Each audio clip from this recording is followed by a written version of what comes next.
Yes, sir. So, Have everyone logged into menti.com?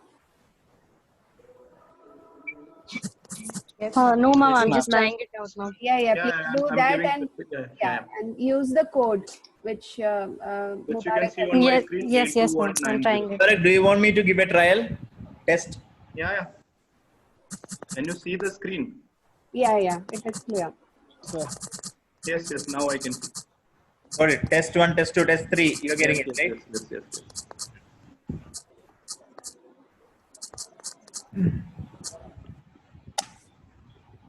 Is there any way that you can remove that test in between? I'm That's so fine. sorry about it. Let it be. My intention was not to bomb it. Yeah. Yeah.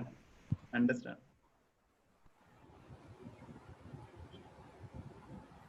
Your intentions were never a bomb. Yeah, Anand and I worked together in Apollo for around 2-3 years, right? Yeah, 3-4 years. 3-4 years. Great. So, I guys, I think am taking a liberty since we are very well connected. Mubarak is very humble enough to say that we have worked together. So, he is the one that who actually and taught me. Sorry? that's the only problem with you. Sorry?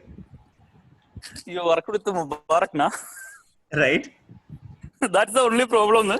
That is the only problem, right? So, guys, the one thing which I wanted to convey is that, uh, OTV have given a very good introduction about what Mubarak is all about. But for me, I have tasted, different flavors. In the sense, he has a very good friend. He is always very popular among the friends circle. As a professional, he is a person who is a self-starter who do not require any push, and he was my first boss in Apollo, I would say. He is the tutorial from which I have learned industrial relation, and his experience is so vast that he have even managed very very critical industrial relation challenges, wherein he had to be escorted in a Toyota Qualis with 7 security guards because of the threat that he got from the plant. Uh-huh. There are n number of very very interesting experiences that he had, and there was a security guard in his apartment, uh, and this is just a glimpse of some very very, it's just a dipstick. So he's cautioned. Anand, don't scare the Indians. No. They have to, I'm saying all these things so that, they can make the most of him. And Mubarak is a pure industrial relation material. And I personally had a feeling that, okay, this person will not move to any other industry. He will be, and he will always be an industrial relation person. And he have taken the guts, he have moved to Unilever, and then the move that he have taken require a lot of grit. What he have done is he have challenged himself for a completely diverse role, because of which he will be a best person, or he would be the ideal person to give you about what are the best options that you have in front of as an HR professional. So I owe him a lot in my professional and personal life. And over to you, Mubarak. I'm saying all these things just because, once you have very good clarity about who is in front of you, you can make the most of it. So you know about questions and Definitely. I'm really humbled to hear those words, Anand. Though I don't know where should I stand. But A terrorist in front of you. yeah. See, those days where I don't know. have an HR encyclopedia in front of you, so Yeah. make use of them. Yeah. So that's what I was Mubarak, saying. now if you run a poll now on Mentimeter on how many are interested for IR, half of them will drop out after hearing that your story. Exactly. Yeah, that is the exact Yeah. fact. Yeah. See, industrial relation always, excited me, and I've been doing that role since last year. Core industrial relation roles from Apollo days. Initial days when I was not into core IR, but later, out of the 8.5 years in Apollo, I was doing 5.5 core IR roles, and then 2 stints in Unilever was also core factory HR manager, wherein you are a generalist HR. We will talk about, we have lots of, HR roles came up on the word cloud. So I was doing a core HR generalist role, responsible for, blue collared workers as well as the white collared workers in that factories. So I was doing those such core employee relations roles, and then I took a chance, and I've thought myself that I did a decade of IR, a decade of ER. So this is the time to figure out something different, and that's how I ended up in Amazon last year. So I'm really enjoying this role. So I was telling the same thing, Anand. I just completed 17, 18 months in Amazon, and I'm not the right person to talk about HRBP roles, but I can talk about how HRBP role is different from other roles which I did. So that's the whole exercise or whole agenda I'm going to do. See, I am not a great orator, or I don't take class presentations and all.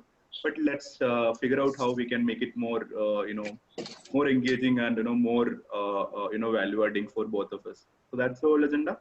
So I can see lots of responses on the screen. We have HR generalist, HR business partners, learning and development, compensation benefits, recruitment, employee engagement specialist. So lots of roles are coming up. Okay, so what's your understanding, or how we can put these? There are 15, 20 roles which you have already shared. If you bucketize out of this 20 into 3, 4, how we can look at from an bird's eye view how HR roles are segmented or fragmented in India or in larger organizations. So I will touch upon that first, then we will go to the next slides. So have you heard of HR generalist? Yes, right. So many of them have given HR generalist. So can any one of you volunteer to give me a short definition of, or what's your understanding of an HR generalist? Sir, I may be wrong. I don't know about it, but I feel that the daily operations, like the operations of the organization, maintaining an account of what all things are going, and overall overall gist of all the roles is one of the key important things that an HR generalist does. Say the HR generalist duty also include the training and development and onboarding and the talent acquisition and all. Okay, cool. So both were both were right answers, or they're part of the HR generalist role. See, what HR generalist normally does is like you manage end-to-end HR functions for that business unit or for that org. For example, I would tell you, I did a generalist role in Unilever. I was doing a generalist role in Pondicherry factory, one of the factory. So I was responsible for from hiring to separation of the entire blue-collared workers of that factory. So I do hiring, I do training, I manage compensation, I manage benefits, I manage rewards. So it's like the entire spectrum of HR functions we talk about. So such roles are generally called as, there are many organizations, they use different terminologies, but I'm giving you a bird's eye view how roles are described. Before we getting into HRBP, this will help us to have a basic understanding. Okay. So that's what is HR generalist roles are all about. Now there are another bucket we can pick in from here is HR specialist. So what is HR specialist? The same only. So you have, in organizations, and I have in Amazon, I have compensation specialist. So they do only compensation. They do compensation benchmarkings. They do compensation surveys. They take compensation inputs from HRBPs and from business, and they devise compensation programs. They define different elements of compensation for an employee or an associate. So such people are called. They also basically HR professionals, and they does pure specialized roles. You have compensation specialists, you have recruiters, you have recruitment specialists, you have employee relations specialist, you have training specialists. So these people are highly skilled at what they do. HR generalist is a jack of all trades. He does everything, but not to the depth in which this is required. So normally you can see specialists in large organizations. You cannot see small organization with 100 to 100 employees. You know, normally don't end up seeing such roles. So you see specialist role in large organization like Amazon or Unilever or TCS or Infosys, wherein you have lakhs and lakhs of people, and you can see in such organization hardcore specialist roles. That is the second bucket, I would say. So you will have everything, including payroll specialist in few organizations. Then you have HR business partners, or Shama was telling me what is the strategic HR piece of human resource management. So HR business partners, if you ask me, are they HR generalist? The major understanding of the HR students or even HR professionals, and even my understanding was I will go and do in Amazon, I will go and do an HR generalist role. That was my pure understanding. Okay, so my own whole intention when I was trying for a movement from Unilever was, see, I had accomplished 2 key assignments from the role, and it was more or less my learning curve was completed in that factory and that ER role. So I thought, let me come out of this factory and let's do something different than factory. That was the whole agenda. And then I got this opportunity. Amazon was a brand, was growing really in India. So, and they wanted me also. They selected me. So, and they're paying me well. So I thought, let's take it. So the moment I heard HR business partners, I thought, I'm going to do the same kind of job. I'll do hiring, I'll do training, I'll do every stuff which I was doing earlier as well. But with a lesser, focus to employee relations. My role was purely into more of employee relations, in other, in Unilever and in Apollo. But what HRBP does other than an HR generalist? People generally take it as a generalist role. So I have a video which this is everybody felt that no, HR job is always an easy. So irrespective of whichever function you are into, but end of the day you'll end up the guy who's sitting there with specs on. So that's what you're going to do. So I'm pitching in here for a model which I don't know how many of you have heard of Dave Waldrich. Please raise your hands if you have heard of Dave Waldrich. I can't see all of you on screen. You can put a like, I guess. Huh? Very minimum in numbers.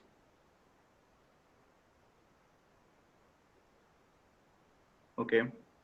So take a note of his name. So he is the guru, or he is the father of human resource management. If you ask someone, they will tell that it is Dave Waldrich. So Dave Waldrich had come up with this model, and people people still says that Dave Waldrich coined the term HR business partner. Still there are some debates going on it, but 90% of the HR BPs or HR professionals, still HR leaders, still believe that Dave Waldrich or only has coined the term HR business partner.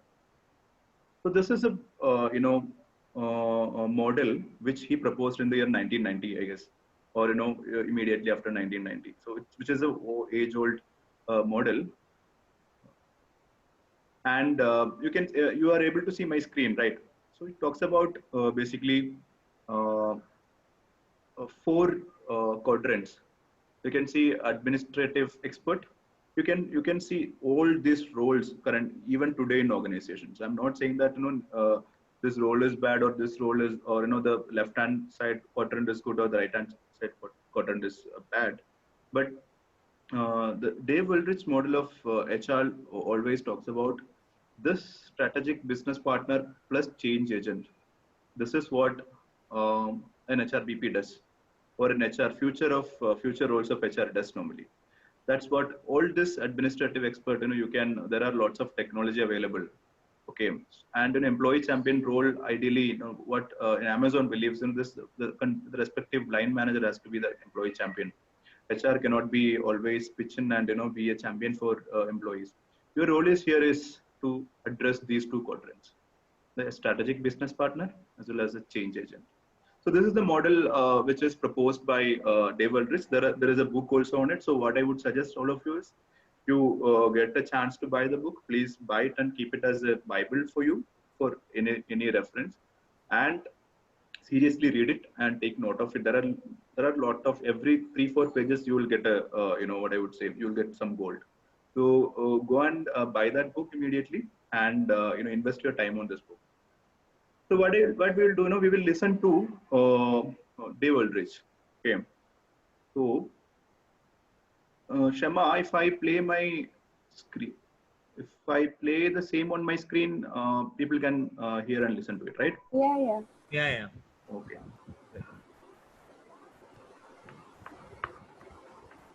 So this is a 5 minutes or 3 minutes 30 My seconds name's video. Dave Ulrich. I'm a professor at the Ross School of Business at the University of Michigan in the United States, and I'm a partner in the RBL group. What a delight to talk with you today about the assumptions that are changing what it means to be a business partner. The term has been used by me and by others. I've taken it from others. But I want to talk about, in the world we live in today, the assumptions of being a business partner have changed. Let me illustrate it with a question. I often meet with groups of business leaders or HR leaders, and I ask them a very simple question. What's the most important thing HR can give an employee today? Very simple question. What's the most important or best thing HR or a business leader can give an employee? And we list the answers, and they're terrific. A sense of purpose, a sense of meaning, a sense of belonging, teamwork, money, opportunity, vision, community. And I list this and I go, wow, those are great things that HR can give an employee. And they're incomplete. That's 40% of the game. Here's what HR and business leaders can and should give an employee today.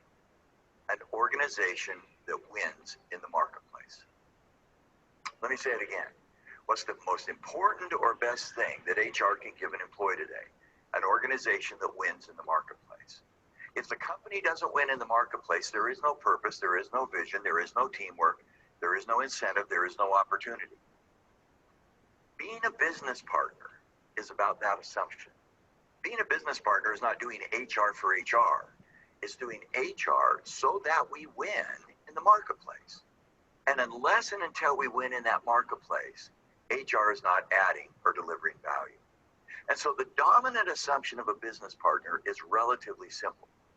The purpose of being a business partner is to create value for the employee, for the organization. And that value is created not because of what we in HR know and do and feel. It's because the value we create for others. Value is ultimately defined by the receiver more than the giver. If I'm going to give my wife of many, many years a gift, she defines the value of that gift. HR is not about HR. It's about creating value for the key stakeholders we serve. And the job of an HR business partner is not about doing the HR work of purpose and belonging and compensation and training. It's about doing that work so that my organization wins in the marketplace.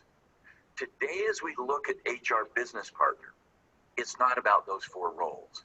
And in fact, what we've identified are 13 trends, 13 specific things that will enable you to do the right thing well for today. Now, over time, those trends are going to change. But our job as a business partner is not just to have content, but to know the context in which we apply that content. And so we're going to look at 13 pieces, and those 13 pieces define what being a business partner should be today.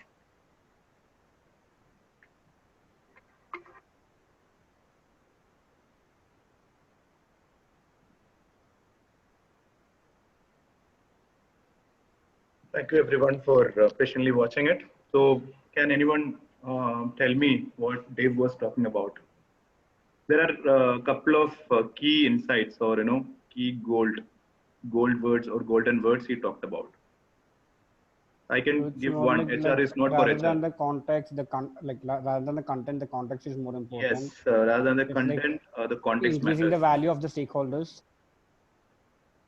Yes, HR can give an employee an organization that wins the marketplace. yes, exactly. So, and the first, point he was talking about is HR is not for HR. It's like, HR is not the not for HR means it's not about how do you run your training calendar. You prepare a calendar and run it. So why that training calendar is required? Is that going to add value to the business, or how that going to help the organization to win in the marketplace? So those were the thinking Dave had on this HR business partnering role which was a point. So that's what he wanted to talk about. So I would urge here also to all of you, please read Dave's contribution to HR, and that will definitely going to help you in your future also. You'll understand why HR is relevant, or many a times we hear that we are purely in a support function, and which is a non-essential function in any business, but you'll be able to answer those questions when you listen to Dave and his insights. So Shema, we can run that poll now. So I'll reset it and relaunch the poll. Okay. Okay. So the poll is Shema's idea. So let's start, and I've already started. So you guys can participate and share which HR role you feel you wanted to try it out at this point in time, or basis your understanding of HR roles, which would you choose? See, there are no right or wrong answers. Why? Because many people believe that you require a generalist exposure in the beginning, then move as a specialist. Some people will go by having specialist role in 3-4 HR areas, then move as an HR generalist.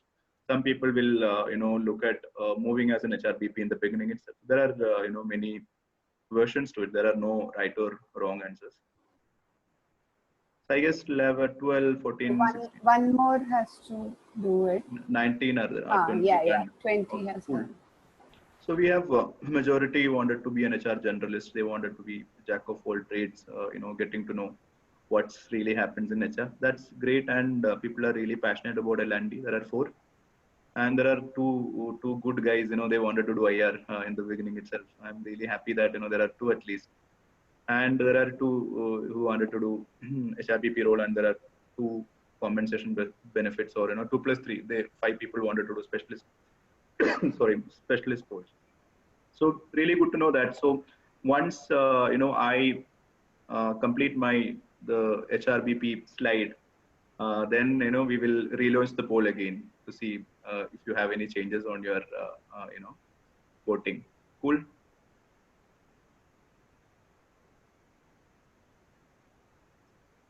So this is I would start. But what is really, we talked about HR generalist is, does all, HR functions in a business unit or in an organization or in a factory. So such roles are basically HR generalist roles, and specialist roles are purely HR, specialist roles like compensation, recruitment, engagement, training. So there are payroll, there are many HR roles, and over the period of time, you can see many, super specialization coming up in HR as well. You can see employee relations. You can see other functions coming up as a diversity and inclusion comes up as an HR specialization. So I have a diversity and inclusion manager for my business. So such roles are emerging and coming up in HR function itself. So what is the difference between HR generalist and specialist compared to HRBP? Anyone has any idea what is HRBP role all about? By going through, we have been 30 minutes, right? So we talked about many HR roles, and Dave Woolrich talked about his model for HR. Okay, or how we should business partner. So what does HRBP will be doing? What will be my role or my day in an office? As per my understanding, HRBP is a role which helps the business to develop, and for the external, you mean the company to be shown in a better way outside, like how exactly the video was saying about marketing the business outside. So it helps all. It takes care of all the HR roles, which helps to develop the business.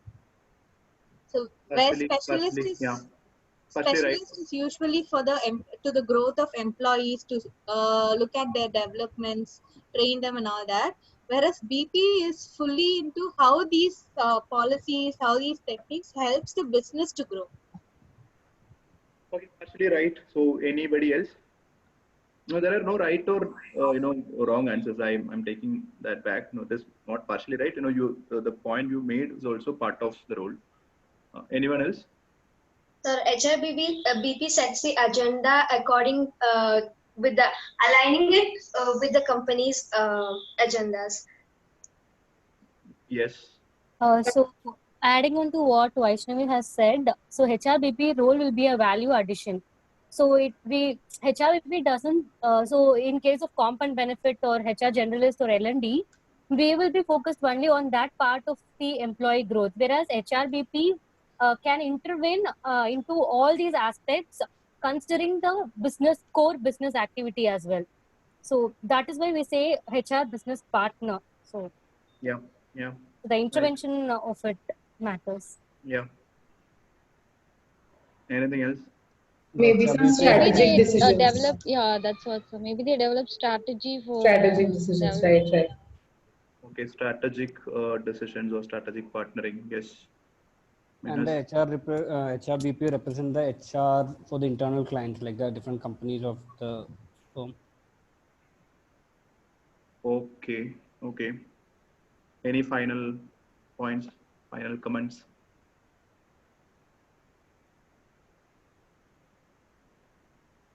Okay, so let's see. I'm putting all my. See, there are only 6 points I have.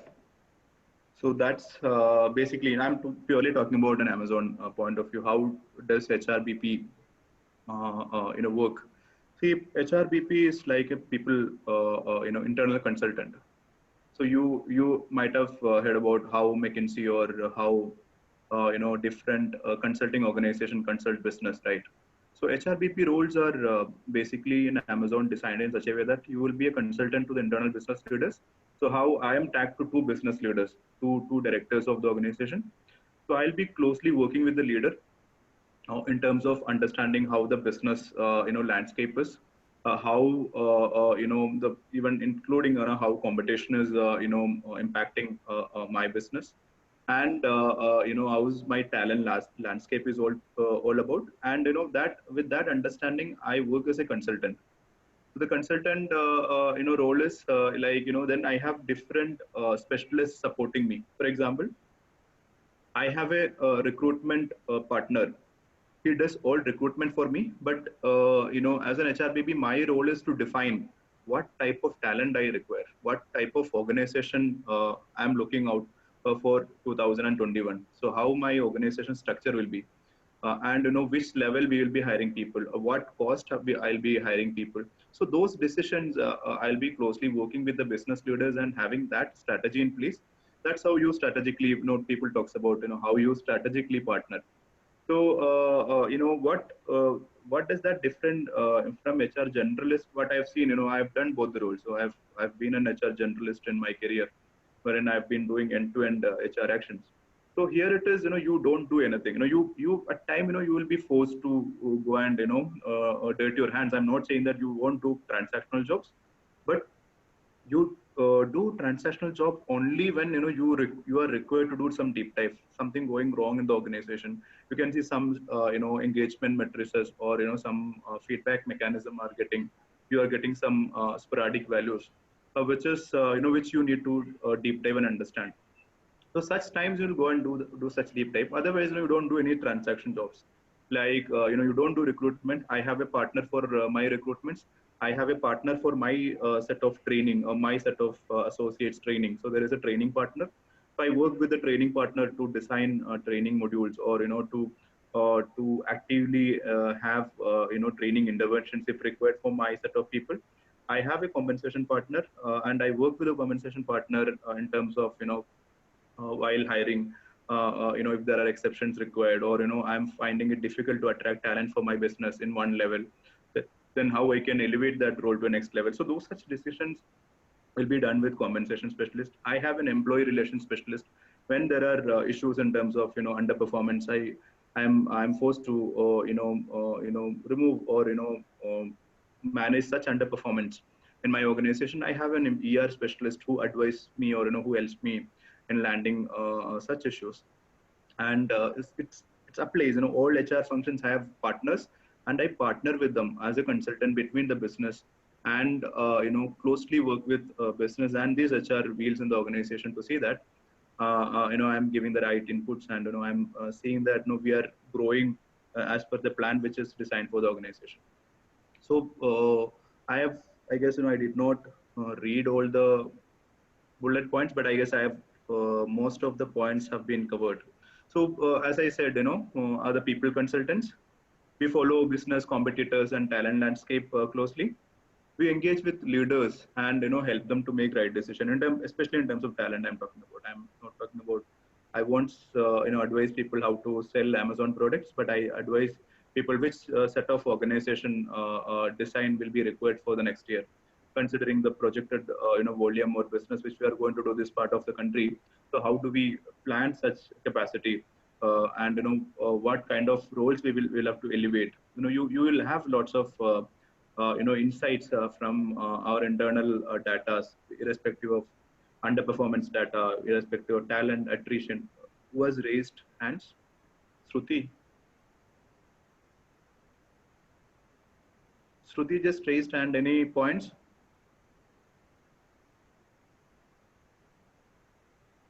You're on mute. You are on mute.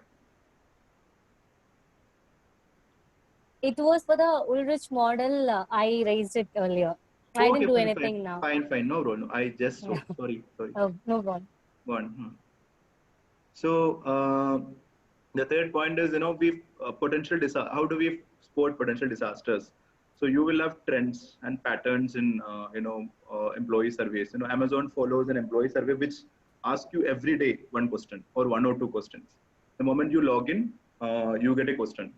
So those questions are highly AI enabled, and if you provide some responses, you will have follow-up questions.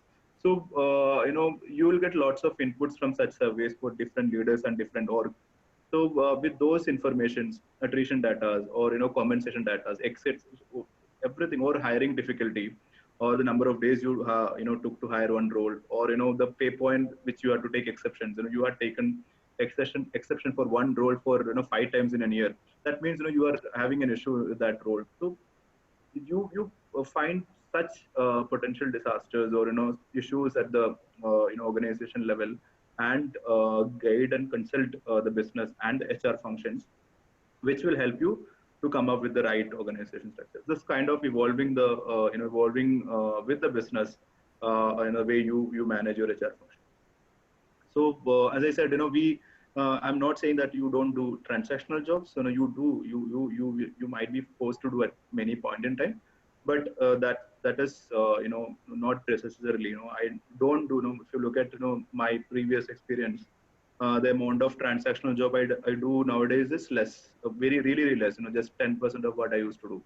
Why? Because there are different specialists or different team working with me, or partnering me for all my HR transactions or related works. And as I said, we closely work with all wheels in HR. All wheels in HR in the sense from beginning of hiring team to onboarding team. There are different teams working in the organization, so we work closely with them and ensure that the smooth flow of the business, or smooth driving towards the organization goals. So that's what is I do here in Amazon as an HRBP. So basically, as I said, as a consultant, an independent, an internal consultant to the business. So I'm pausing here for a moment. I don't know how much you were able to understand, and it is always difficult, to make someone understand what you do. If you don't do hiring, there is a hiring manager. If you don't do compensation, there is a compensation. What HR you do on a day-to-day basis, it's always difficult. You do lots of projects. You do lots of projects which enables the organizations to grow, or to make ready the organization for the future goals. So those are basically the key deliverables as an HRBP in Amazon. Okay, this is purely I'm talking about an Amazon person. There are different organizations with different understanding of this. I'm not saying this is the right understanding. Might be different, better understanding of the HRBP role, and better, better management of HRBP roles might be there. But this is purely an Amazon, perspective. So I'm posing here for questions to clarify if you have anything on this piece. We will have a 5 minutes Q&A at the end of the session. But here, if you have specific, this is my last slide. Okay, so this is what I wanted to talk about in HRBP role. If you have anything over here, we can take those questions here, and then I will move to the second part, or the final 5 minutes of my session.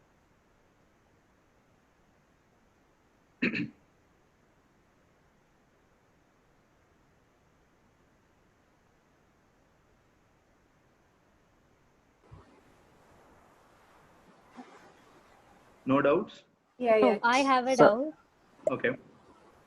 So going with the HRBP role description here, I am to understand that this is more of a business strategist, or that kind of an understanding is what I'm getting. So how is that a HR person is very specific to this role? HR background. See, that's what. See, you don't advise on business metric. Or you don't purely advise on business metric. You advise on one metric which is impacting due to talent. For example, you had a launch failure. You were supposed to launch a project or a station or a delivery station in Chennai, which was a failure. Okay, which was a failure in terms of you were not having the right talent mix. You were not able to follow the timeline. You delayed it, and that in fact led to volume loss. You were not able to serve the customers as planned. So you cannot go and advise, or you don't advise on why the launch is delayed, or why the launch failed due to any technical issues, or any other operations issues or supply chain issues. You don't do that.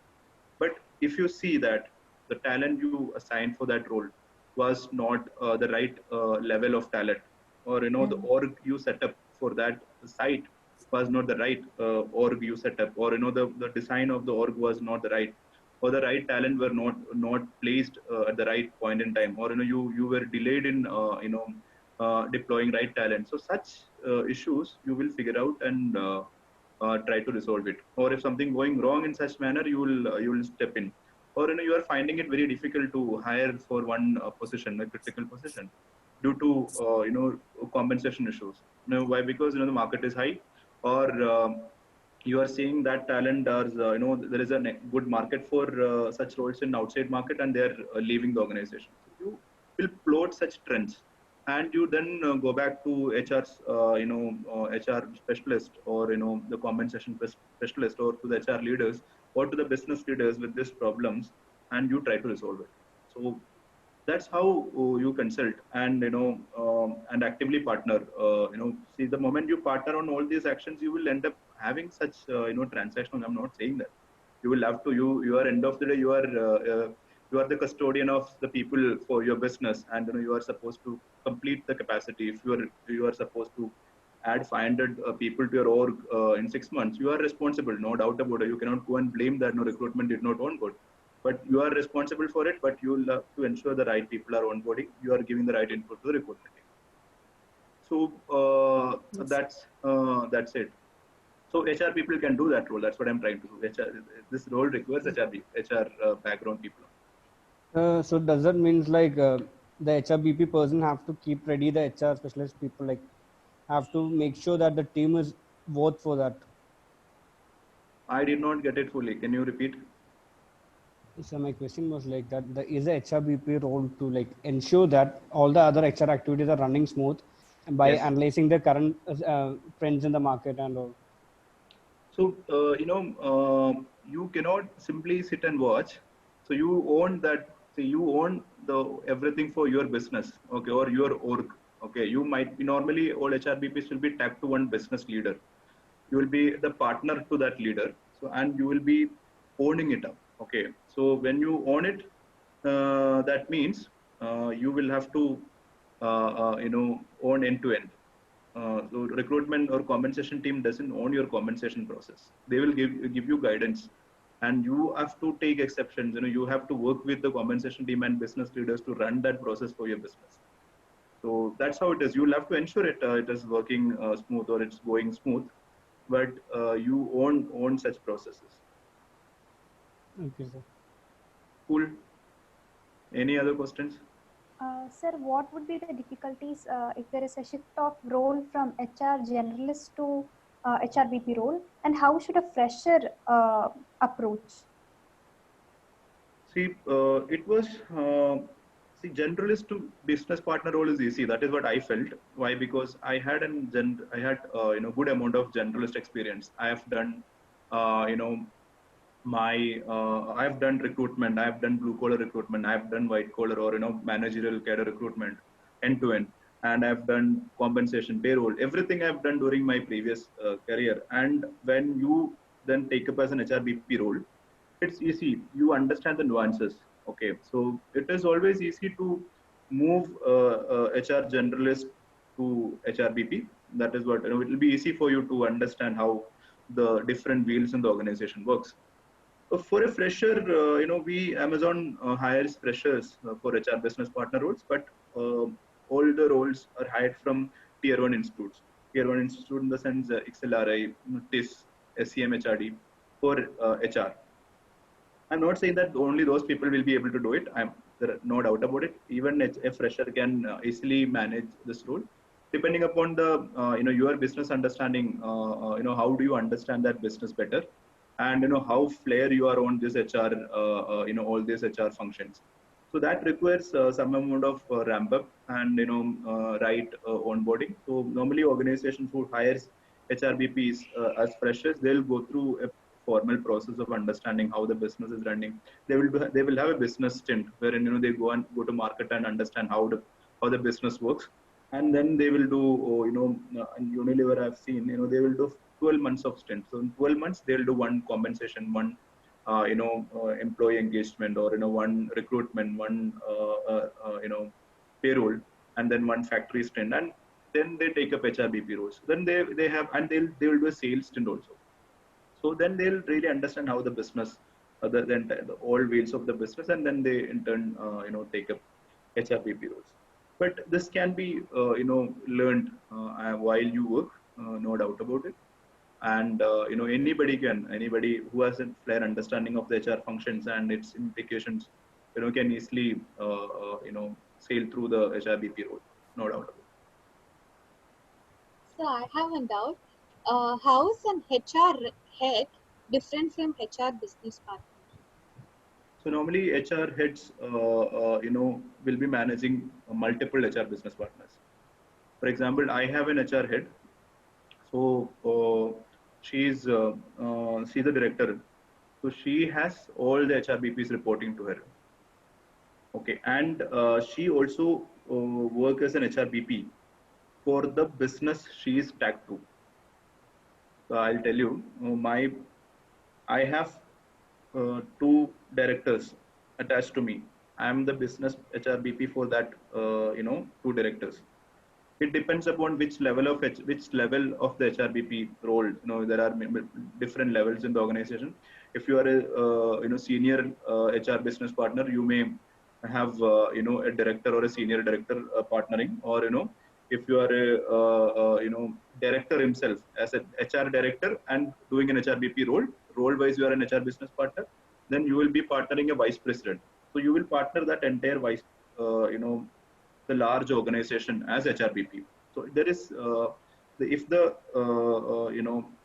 the structure of the organization normally happens, I'll tell you. You will have HR business partners who partners different set of businesses. So I partner Tamil Nadu, Pondicherry, Andaman Nicobar, and in South I have another 4 people who partners Bangalore, there are Karnataka, Goa, and there are 5 HR business partners, and I report to a zonal HR manager, your senior HR business partner, who's partnering the South org, the South director. So South director, he'll be partnering the South director, and he's responsible for doing the similar exercise which I do for my piece. He is supposed to do that entire org. So when he does that for the entire org, he has a set of HRBP supporting him for delivering that role. Okay. Now the same goes, then he reports to the director HR for our India operations business. So the India operation business will have 4 or 5 zonal HR business partners, and he will have program managers, basically running central programs, and he will have specialists like high volume hiring team manager, recruitment manager, or compensation manager. So the HR director will have HRBPs as well as specialists reporting to to this role. So that's how it is different. Thank you, sir. Anything else?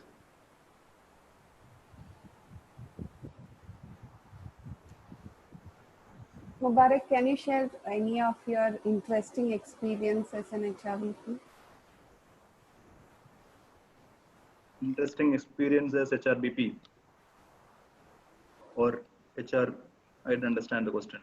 No, any area which you found the previous role was very much different from the current role? Challenges, sir. Okay. See, the challenges, or what I would say. If you ask me the difference between a generalist or a ER core ER role and HRBP role, is like core ER role. It's like you require a lot of tactics as well as strategy. Both you will have, for example, when I was my last stint with Unilever was in Mangalore and Cochin. So I was heading 2 units, one in Mangalore and one in Cochin, based out of Mangalore. So my assignment was there to complete a long-term settlement, nothing else. So the volume of work you was doing was less, but the amount of stress you carry during the whole exercise is really high. So the difference, what I've seen there is, Sorry to interrupt, Bharat, 1 minute. So, are you guys aware of LTS, long-term settlement? That is okay. Yes, Okay. sir. You might have to start from there. Yeah. Again. Okay. So thank you for clarifying it. So it's basically, my assignment was nothing else, not go and complete that wage settlement with the trade unions in the factory, and ensure that the next 4 years factory runs smoothly. So that was the whole assignment. So your full energy, your effort, everything was towards that one single exercise. But it was different here. Here you put a lot of quality of your thought process. The learning you had from different elements of HR or different specialities of HR, like the learning you had from hiring people, ITI peoples to your factories. So that how you can such learnings can be implemented while you hire delivery associates for Amazon. So such insights were you normally use your insights and the gained knowledge to consult. It's like you do a consulting role compared to what you are doing an HR generalist role. So I really find it is interesting. I'm not saying that the ER role was not interesting. Anand will vouch for that. I used to carry that in my heart when I was doing my HR stints in Apollo Tyres and as well as in Unilever. But this really give you space and time to think through and really come up with solutions which helps the business to grow. You can see the interventions you did helped the organization growing, or the models which you proposed for one element in HR, irrespective of a compensation model you proposed for the agency associates or delivery associates, which is gaining momentum and which is giving back result to the business. So such such exercise or such experience is really interesting nowadays. But as factory and ER, LTS, you can't remember. It is whole, experience altogether. You might have heard of such, experiences from when you had Girish sir here, or there are. Anand was telling you guys have already gone through many employee relations or labor law related interactions. And he forced me. My forte is employee relations. I have done 11 years of my work in employee relations. I was telling her, I will do how to negotiate or how to settle, how to conclude a long-term settlement. That's easy for me. I was telling him, he said, no, everybody has taken all these employee relations, acts and all. Everybody has taken, most of the seniors have come and taken such sessions. You do something different. So that's why, I tried this. Okay. Mubarak, just to supplement, can you please give your word of advice on what are the necessary competencies or how they can sharpen this so to be a better HRBP in your perspective? Yeah. So that's what. See, I have that also in my agenda. So good that you brought up that question, Anand. So I would talk about a couple of leadership principles or behaviors which will help, irrespective of you join as an HRBP or you join as an HR generalist or as an HR specialist. So I would like you to note down this, behaviors or principles, and irrespective of if you are going as a teacher also, this will help you in your career. And I would advise you to practice this principle, which is really going to help you. I'm not giving you an advice, or I'm not that old to give advice also. Okay, so though there are gray hairs, okay, but I'm not that old. So the first one is ownership. Ownership is the first leadership behavior which you should exhibit in any of the, irrespective of the roles you are going to get it in your career. Ownership is like acting as an owner of the business, or whatever role you are doing. Owners will show what all if you are an owner of some business, what you do. You will not do for the sake of doing it. You remember Dave Waldrich talked about not doing HR for HR. It's not simply doing it. How do you value add? How do you make a value addition for the business? So then you will think about value adding, as well as removing non-value adding process from your role, as well as you will show frugality. You will show how better you can do things for the organization instead of having extravagance. So ownership is the first thing I would advise every individuals to carry while you get into your career. That is one. So I have prepared one here. Okay. So that's the definition Amazon talks about for ownership. Leaders are owners. They think long term and they don't sacrifice long term value for short term results. That's what when we run business, we do that, right?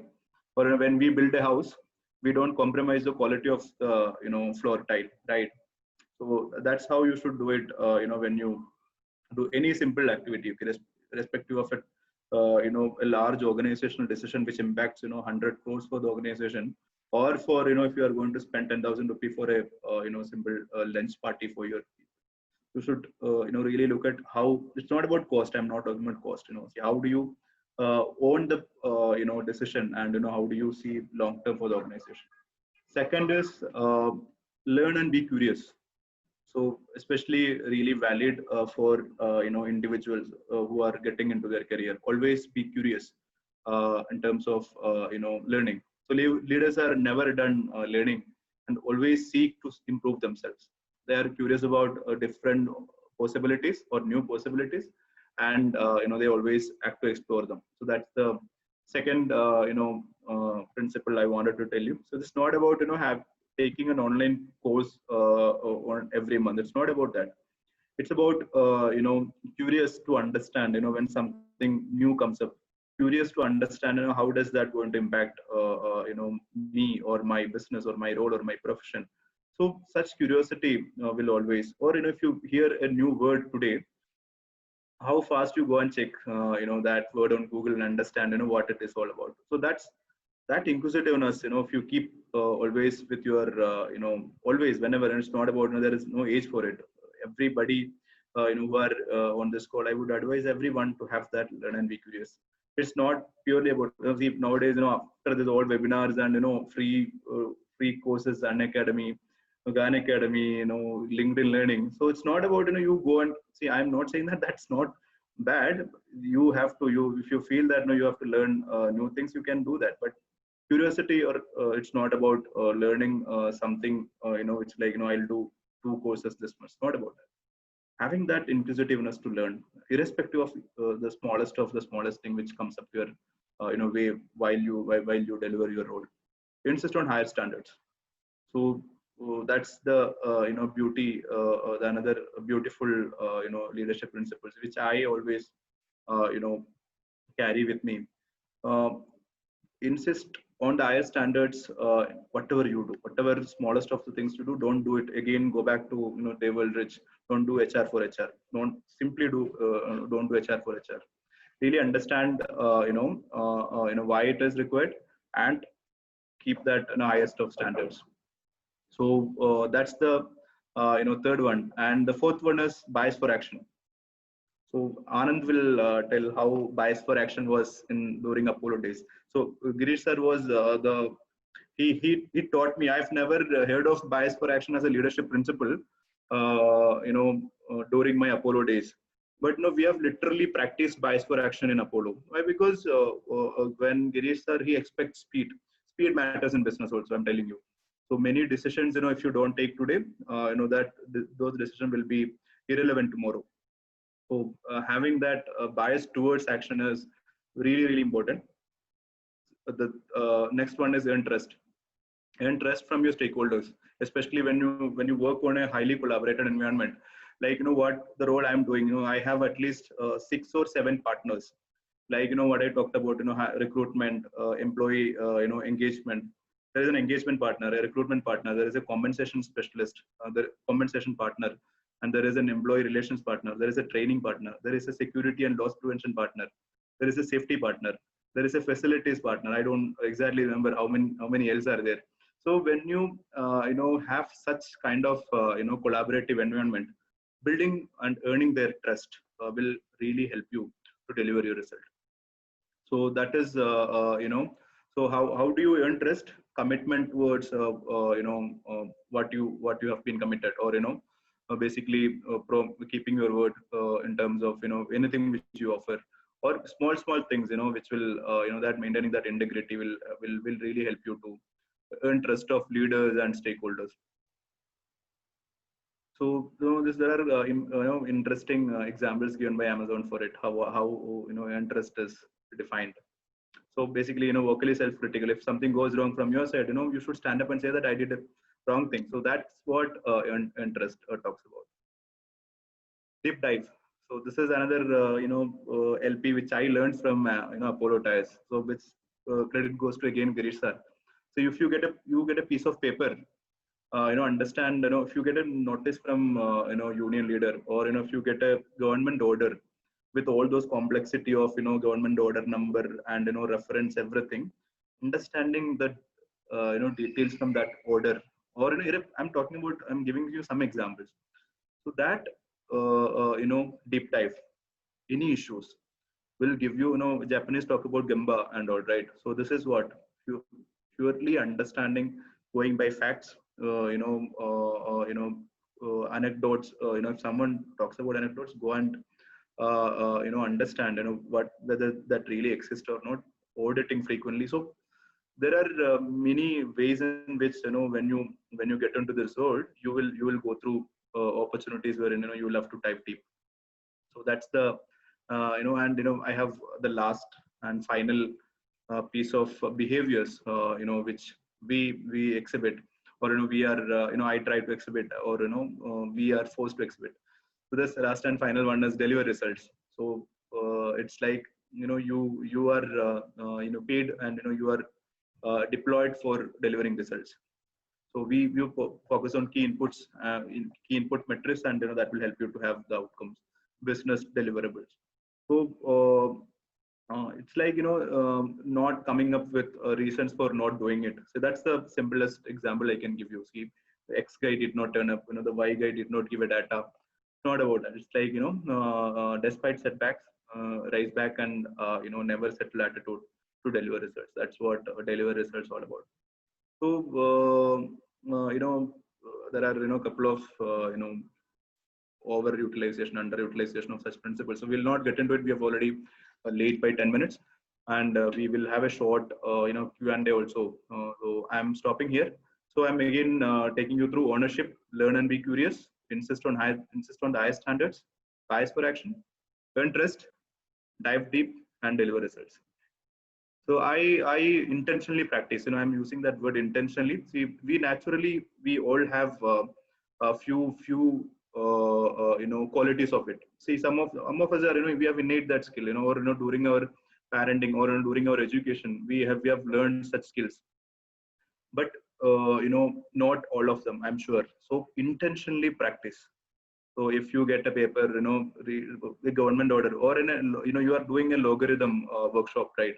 So now you will be understanding the importance of deep dive required to come up the outcome which is expected from this program. So how you practice this principles? Never ever not answering to calls. If you're doing a priority work, you can. But there are people I have seen in my career, they don't answer. Nothing doing, they don't answer. They'll tell, I'll call back after 2 hours. That is delaying your decision making, or keeping the emails in your never passing the ball.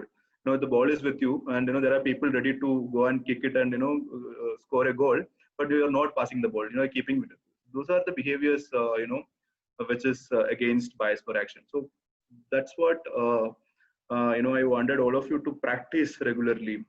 Anything, even within your family, you can practice all this leadership principles. So that's it from my side. Shema madam, we will open for Q&A for 5 minutes. Yeah. If anything. See, you are getting an Amazon person here, so shoot whatever questions you have. I will pass to Shama or Anand if I am not able to answer. Oh, seriously? So how easy would it be to approach Amazon for a fresher? How easy would it be to approach Amazon for a fresher like me? How easy would it be to approach Amazon being not from the tier 1 B schools? See, Amazon doesn't believe in pedigree. So we have our own campus programs for different institutes. But the moment you are in Amazon, you and an IIM or an XLRI is rated on same scale. So you cannot say that I did not study my MBA from XLRI, and I can't perform how this guy is doing. It's pedigree doesn't. Correct. You are talking about after getting into Amazon, but his question is, would you hire me? Yeah, that's what I understand that question. That was an indirect question. Yeah, I understand, and I'm coming to that. So there are lots of ways and means in which you can enter into Amazon. One is Amazon job portals are highly, up to date and effective. So you can continue applying. And the problem currently is, majority of our fresher programs are through campus. We have tier 1 campuses, tier 2. Even in fact, we went to, other institutes also, the tier 3 institutes also, recent times to hire people. So majority are through that program, but still, we will have, Amazon is growing like anything in India, and the opportunities requirements are also really high. So you can go through. I am part of one small entity. Okay, so Amazon is an ocean in India. So I partner very small part of the business, especially the last mile supply chain business in this part of the country. So this has, Amazon, AWS, different, you might just search, how big Jeff Bezos is. He has hundreds of business. So this is a small part of this, and there are many roles available. So please apply through, and, you can build network in Amazon through LinkedIn. You have a network now, so build many others in LinkedIn. And when you see the job, you will get a job ID. Ask them, this job ID is very relevant for a fresher or not. Can I apply? Can you refer? So that's the only model if you don't get a campus program opportunity. in case you suggested that, I had already sent you a request, connection request 1 hour before. That's cool. I think why he got that doubt is because even I had that when actually I saw most of the posts in LinkedIn stating that required candidates from top business schools. The others are Yeah. So few, I'll tell you. So See, we have different levels in organizations. Okay. So this is how or most of the campus programs being run by different organizations in India or in abroad. For example, I hire MBAs from for at level 3 in Amazon from tier 3 MBA or tier 2. So I went to Rajgiri, I went to in Chennai, couple of institutes to hire MBAs from at L3. So then you go to NITs and the next set of tier 2 institutes to hire at L4, level 4. And if we go to XLRI, TIS or SCMHRD to hire L5s. So if the role which you have seen might be an L5 role, so which normally we hire from tier 1 institutes. So there are but opportunities for other set of business schools as well. I'm not saying that we don't hire from such business schools. We do hire. But normally you see the opportunities are higher. There are pedigree matters when it comes to when it comes to enter into a career. But I'm telling you that don't get restricted by saying that I've not done my MBA from a top tier institute. But definitely, if you put your heart and head into your whatever you are doing, I'm sure everybody can scale great heights. yes, sir, we totally believe in it. Yeah. Sir, I have a doubt. So does prior experience count here? For what? So for the job I'm applying at Amazon. So since a lot of Amazon openings are coming up, I had this doubt. So does prior experience count? Most of the job openings will be clearly written if this requires a prior experience or not. If that requires, yes, prior experience counts. So generally, when I give an interview, it's not just limited to Amazon. On a general note, okay. So I have a work experience, but that's not very relevant to HR. But still, I have 2 years of work experience. Okay. So how do they see me as a candidate? How do you, as a recruiter, look at me as a candidate? Definitely, we consider those experiences. If you have pre-qualification experience as well. Okay. We consider that, but it depends upon which role, how what kind of role we are hiring for. So some roles, those experience may not be relevant at all. So we do not consider that. Or most of the organization, I'm not saying from an Amazon point of view, I'm telling. So we can talk about how to apply Amazon jobs and all separately. Let's restrict our questions to what we were talking about in the beginning. That will help people, the larger audience. And we can conclude in next 3-4 minutes, I guess. We have already taken 20 minutes, 18 minutes more. Daya, you were asking about some strategic HR role, right? Daya is here. Daya?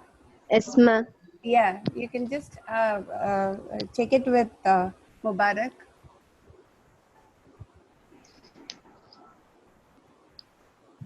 Okay, ma'am.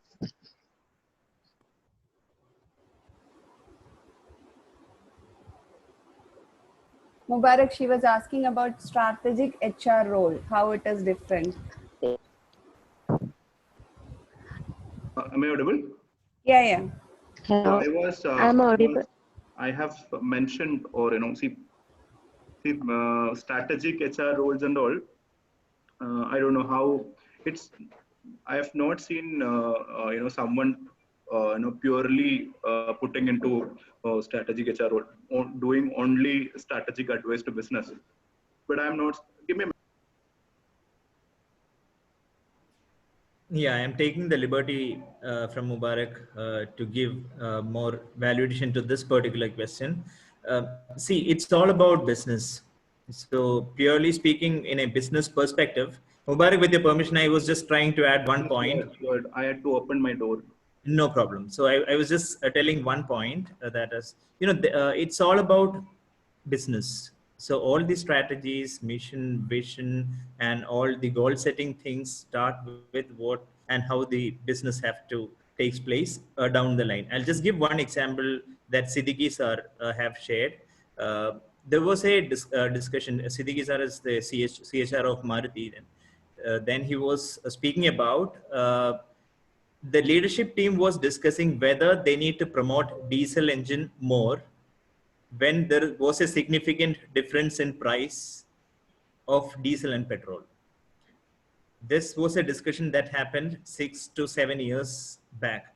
So then the HR metrics, the analytics and everything came into play. And as an HR person, he had his foot down and he said that, we will not be investing for diesel in particular. That is, in future, he is foreseeing that the gap between the petrol and diesel will be very less. So what he had is his strategic intent. So 6 or 7 years back, he had foreseen the trend. He had the business acumen, and with that, he have connected to the business and saying that, if we are investing solely on diesel, that will be in vain. So if you ask me, or if you ask any of the professional who have seen the length and breadth of industry, probably what people will be saying is strategic HR is a part of your role. I mean, there is no strategic HR role wherein one person will only be taking strategic HR decisions. As an HR person, your primary objective should be going beyond the transactional HR work. I mean, we always speak about transactional and transformational HR, right? So whatever place you can bring in value addition apart from the transactional work, you have to focus on it. Then you can build your strategic aspect of your job. For example, if there is something that can be outsourced, just outsource it. If there is something that can be automated, just do it. If there is something that we can do with the help of software and we can avoid redundancy, do it. So whenever you limit your transactional role, or whenever you limit the transactional part of your role, your strategic perspective and your contribution towards the organization strategy will increase. That's from my end. Please, Mubarak. Yeah, same. No, I was trying to say that there is nobody in the organization that does purely a strategic role. But I was talking about while I was discussing about HRBP roles. So you are a consultant internally to the business leaders. So you normally advise. See, you can decide whether the advice you had given was strategic or tactic in nature. But that's what the element of the role which comes to when it comes to strategic HR business partnering. So that's normally when you really support the business to grow, when you really solve a problem which is impacting the business growth. And that's how you strategically advise business. So it's part of your job always, as rightly Anand put forward. Mubarak, can I just add on to it with some simple Yes, examples? Sir. Yes, sir. Always. So, folks, see, basically, I'll just try to connect it with a very basic example. Think that you are a family, and then you have a problem, like you have a health issue. Now, like when you have a health issue in a normal family, what do? You go consult a doctor who's outside, right? Because you don't have a doctor in your family. Now, think of a situation wherein you are a very big family and you have a doctor within your family itself. So he's part of the family, right? So what exactly do? You have a runny nose, you go to the person who is part of the family itself, right? Now connect this with HRBPs. Like HRBPs are actually part of the business family. It is not that you actually sit outside business. HRBPs sit with business. It is not a role that is enabling from outside, but which is aligned with the business, sitting inside business. So HR is not observing the business from the outskirts. HR is sitting with the business, inside the business, along with the business. So like when you have a doctor within your family diagnosing your problems and giving you solutions then and there, rather than when you have a problem in your family and then you run to a doctor who's outside. These are the two ways in which you can look at it. I don't know whether I was able to help Mubarak. He was just trying to connect. Yeah, exactly. Jerry, thank you for stepping in. So that's what I was talking about to them, that they are basically consultants. We are consultants who sits internally, unlike we hire from McKinsey or any other organization. So you do consult business for any people or talent related issues.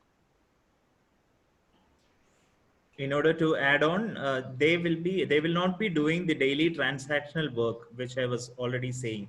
So just to connect with my EY experience, there I was a consultant, not to business, that is not to EY business, but I was a consultant to external companies, wherein they will be coming up with their people issues. It can be a pain area with respect to career progression.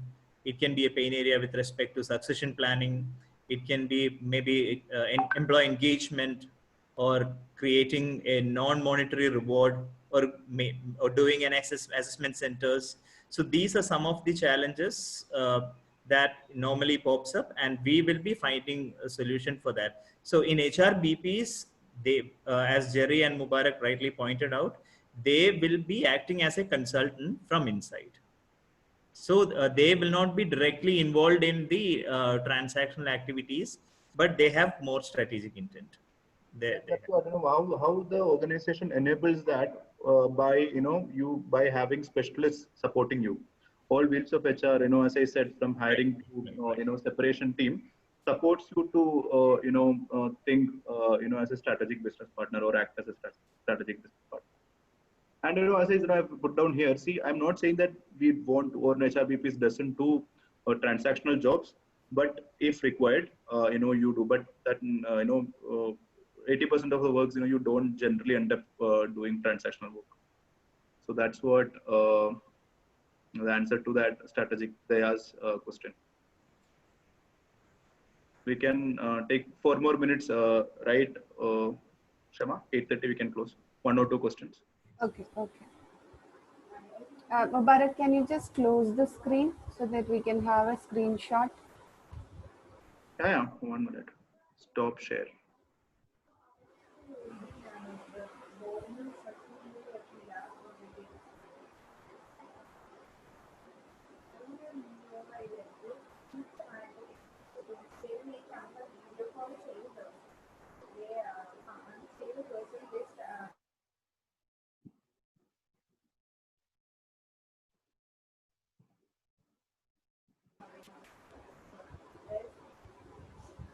Any questions? Any final questions? We can any questions on chat box?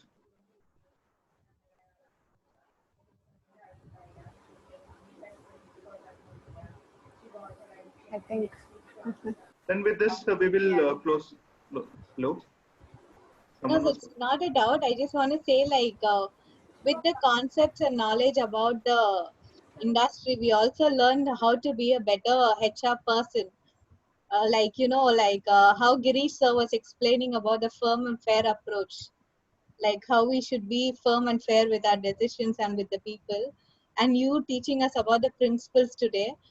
I think we had to be very much, we have so much gratitude to the NIPM team for not only making us shine in the concepts, laws and techniques, but also with the way we had to be as a better professional. Thank you so much for that. Thank you, sir.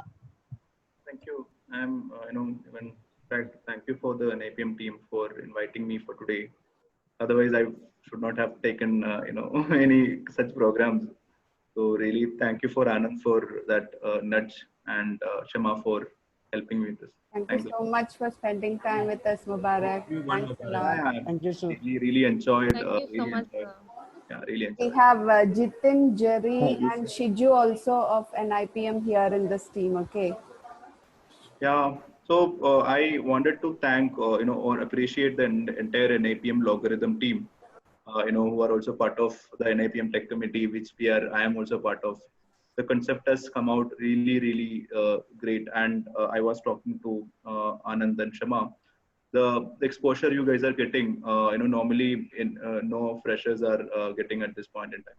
So this is a wonderful opportunity to grab it, and if you put right efforts, I'm sure this is going to be a game changer for your career. So, thank you NIPM for, offering this kind of programs for freshers, which we did not get during our, college days. Right. Very much. Yeah. So, really, really awesome ideas are coming up from NIPM. And, I would advise all of you to give it back to the NIPM in the form of, campaigning for the, NIPM, or, spreading good words about NIPM in your large, student circle. That's how we reciprocate the love which we NIPM has shown to you. Okay, thanks a lot for for the patient listening. I don't know how I was able to add value or not, but still it was really interesting, and I really liked the way we had this interaction. Yeah, first of all, I have to apologize to Mubarak for saying this. I mean, Mubarak is a very ER or employee relations or core IR person. I mean, he was very comfortable in speaking in terms of HR, IR, and ER.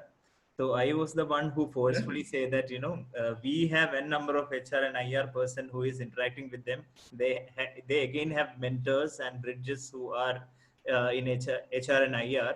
But you are a person who have, moved from the transactional HR. Then you had been specialist HR. Then you have an experience as a head HR for a plant in HUL, and then to a complete transition of HRBP. So I would say personally, if I am being a part of this session, I would say my key takeaway was those things that you said as the competencies that you require to be a better professionals.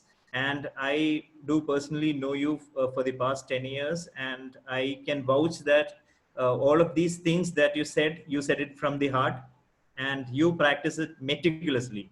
That is, even we had difference of opinion when there is a, changes from many of the things that he said during the tenure. So all these things, all these learnings that you're getting in capsule is so valuable. That is, if you're just taking today, it is 12 years experience getting in, in an hour's time. So if you are calculating your total years of HR experience by end of this session, you will be, much more richer and much more, value added HR professional than all of us are individually. So thank you so much, Mubarak, for the such a inspiring session. And over to you, Shema. Thank you, Anand, for kind words. Thanks a lot, Mubarak. Thank you, everyone. Take care. Stay safe. Thank you so much, guys. Thank you, sir. Thank you, Thank you, sir. sir. Thank you, sir. Good night. Good night. Good night, all. Thank you. Good night.